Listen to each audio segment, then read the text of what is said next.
les marchés financiers avec IG Markets, CFD Trading. Bonjour, c'est Gilles du site boursicoté.com. Voici l'analyse technique du CAC 40 pour la journée du mardi 18 octobre 2011.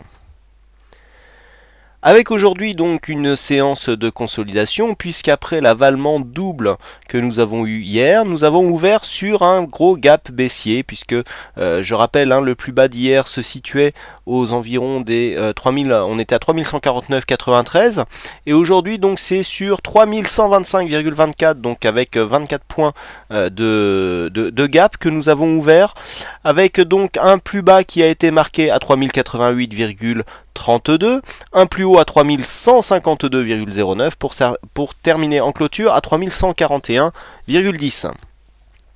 Le CAC 40 perd 0,79% sur cette séance, presque 25 points perdus par rapport au cours de clôture d'hier. C'est donc bel et bien une séance baissière qui confirme l'avalement double que nous avons eu hier. Donc nous avons bien cassé ici la zone des 3162. Le gap baissier a été comblé. Alors hier je vous avais indiqué que si nous partions en consolidation, il faudrait retracer les Fibonacci. Rappelez-vous, je vous avais tracé les Fibos en vous donnant le point des 38,2. Vous allez voir que ce 38,2 est tout à fait intéressant, puisque avec un 38,2, donc pour se rapprocher, hop là. Alors donc on va se rapprocher, alors voilà, on va essayer de voir correctement, voilà. Donc le point des 38,2, 3091,5, et je rappelle le plus bas de la séance, nous sommes sur 3088,32. Donc on voit bien que cet objectif à la cassure donc des 23,6 a bien été atteint, puisque c'est en cas de consolidation, c'est le premier objectif, le retracement des 38,2 qui est atteint. Donc là, objectif atteint. Et puis on est venu rebondir ici sur la moyenne mobile 20 exponentielle, qui fait souvent résistance ou support sur les tendances. Alors pour mémoire, vous voyez que les cours ici, on était sous une résistance qui était la moyenne mobile 20 exponentielle. On l'a été pendant un petit moment, voilà. On avait eu des rebonds là, on avait eu un petit rebond là. On voit mal parce qu'il y a beaucoup de lignes. Et puis là, on a eu une cassure. Et donc là, si on revenait chercher cette moyenne mobile comme un support, ça voudrait bien confirmer que nous sommes en changement de tendance. Vous voyez cette bougie avec une forte ombre basse, une ombre haute très peu développée. On est venu refermer le gap baissier, donc il y a quand même, par rapport à cette forte hausse qui a mis du temps à s'essouffler quand même, puisque je vous parlais d'essoufflement depuis cette bougie, on est revenu tester quand même le support comme une résistance avant de s'en écarter et donc de confirmer la cassure. On pourrait très bien rebondir sur cette zone, puisque le 38,2, s'il est le premier retracement significatif pour avoir des objectifs, en cas d'une remontée de la dynamique, on peut très bien confirmer ici le 38,2 et repartir à la hausse. Alors dans ce cas-là, on serait dans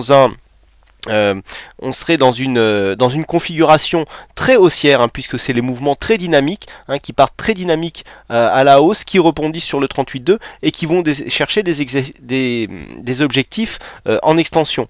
Donc pour l'instant, nous n'en sommes pas encore là. Pour arriver à confirmer une reprise de la hausse, il faudrait venir casser les plus hauts du jour, à savoir la zone des 3150, et donc en extension repasser au-dessus de la zone des 3162. Donc pour l'instant nous n'en sommes pas là, nous passons dans une tendance court terme baissière, mais vous verrez tout à l'heure quand je compléterai mon analyse que nous avons quand même quelques signaux haussiers court terme qui sont en train de se mettre en place. Au niveau des indicateurs, donc on a une petite baisse du RSI qui revient dans sa zone neutre à 53,9 points. Le stochastique est en train de lancer son signal baissier. On voit le stochastique qui est en train de casser la zone des 80. On est à 81 pour l'instant, suivi de sa ligne de signal. Le MACD lui confirme son changement de tendance. Je rappelle que le MACD est le premier indicateur à nous avoir indiqué ici un possible essoufflement et donc le retournement.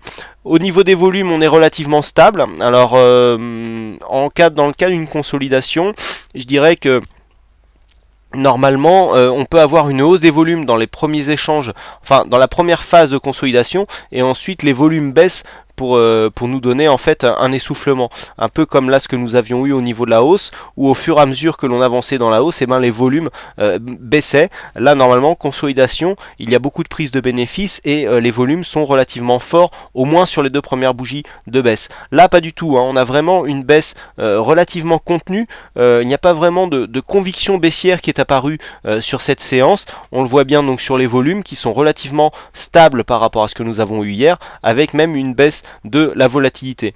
Donc c'est vraiment un mouvement technique, on le voit un gap qui est tout juste comblé, on reste sur une baisse contenue et puis donc au sein d'une tendance haussière. Bon, quoi qu'il en soit, même si on allait plus bas, hein, si on allait chercher les 50 et les 61,8, tant que nous ne cassons pas à la baisse ce support haussier ici qui est en place, eh bien on peut dire que la tendance ici au moins court terme est toujours légèrement haussière. On attend par contre une confirmation. Là pour l'instant on est en tendance moyen terme neutre et j'attends donc pour passer en tendance moyen terme haussière de casser ici durablement cette zone des 3290 points, un zone qui avait été testé à multiples reprises ici, hein, puisque nous avions plusieurs tests et donc en nous écartant, voilà, on avait eu une cassure, là on était sur la baisse et donc cette zone a été testée plusieurs fois et donc depuis la forte baisse du mois d'août, eh bien on n'arrive plus à repasser par dessus. Donc là attention, si on repassait cette zone ici des 3290, eh bien on s'ouvrirait la porte à une tendance moyen terme beaucoup plus haussière. Alors tout à l'heure je vous parlais de signaux haussiers que j'avais, donc ils proviennent en fait des backtests, hein, qui sont toujours expérimentaux, je le rappelle. Donc comme j'en veux pour preuve, hein, le dernier signal que j'avais eu, vous voyez, on a eu beaucoup de signaux de consolidation, hein, on en a eu un sur cette bougie, sur celle-là, et puis sur celle-là, donc toujours une bougie pour le lendemain. Donc là, signal de consolidation hier, mais on en avait déjà eu d'autres d'abord.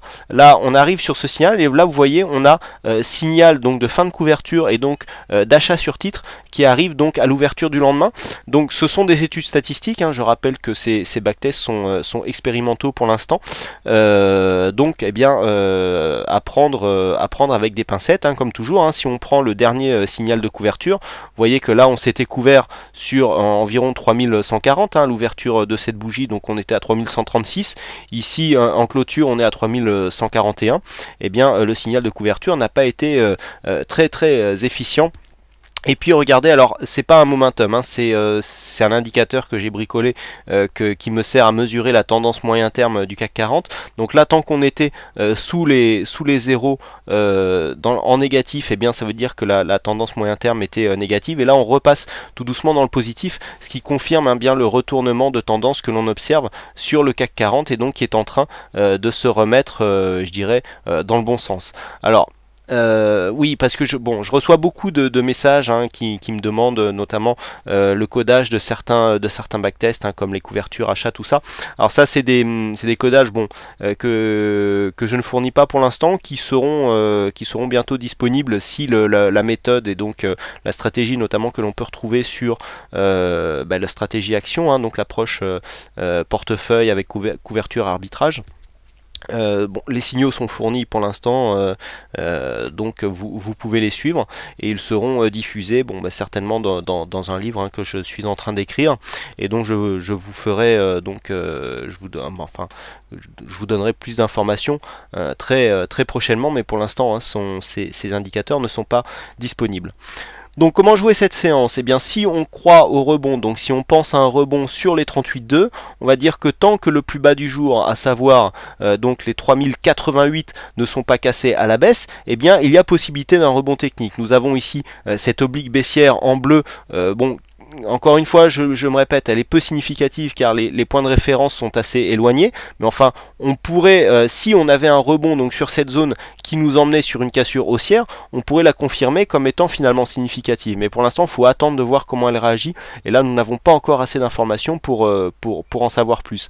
Donc, si nous avons ici la zone des 3088 qui est préservée et que l'on vient casser ici à la hausse les 3152, hein, donc que l'on repasse durablement au-dessus des 3162, et bien dans ce cas-là, on aurait un rebond qui pourrait être potentiellement très dynamique, hein, puisque ici on aurait eu une phase de hausse avec un retracement sur les 38,2. Si on repartait en dynamique et qu'on cassait les 3266, eh bien ça pourrait nous donner quelque chose d'assez intéressant, puisque dans ce cas-là, on peut toujours se permettre de tracer un retracement de Fibonacci. Donc retracement de Fibonacci sur un retracement à 38,2, on prend le haut de la tendance, on descend, et donc là on a un objectif sur les 161,8, hein, qui se situe, alors là on va revenir à l'échelle, donc aux alentours des 3370, hein, 3376, ouais, le bas du Fibo a priori non, mais non, c'est bon, donc voilà, 3376 qui serait donc le prochain objectif haussier en cas de cassure ici des 3266. Voilà, ça c'est cet objectif qui nous est donné par les retracements donc de Fibonacci sur la phase de consolidation. Voilà ce que l'on peut dire donc sur cette analyse technique. Et il ne me reste plus qu'à vous souhaiter à toutes et à tous une bonne soirée, bonne chance dans vos trades, et je vous donne rendez-vous dès demain pour de prochaines analyses techniques en vidéo. Et donc je rappelle bien sûr qu'en cas de cassure des 3088, eh bien la hausse serait bien sûr invalidée. Voilà, merci à toutes et à tous pour votre attention, bonne soirée. Les marchés financiers avec IG Markets, CFD Trading.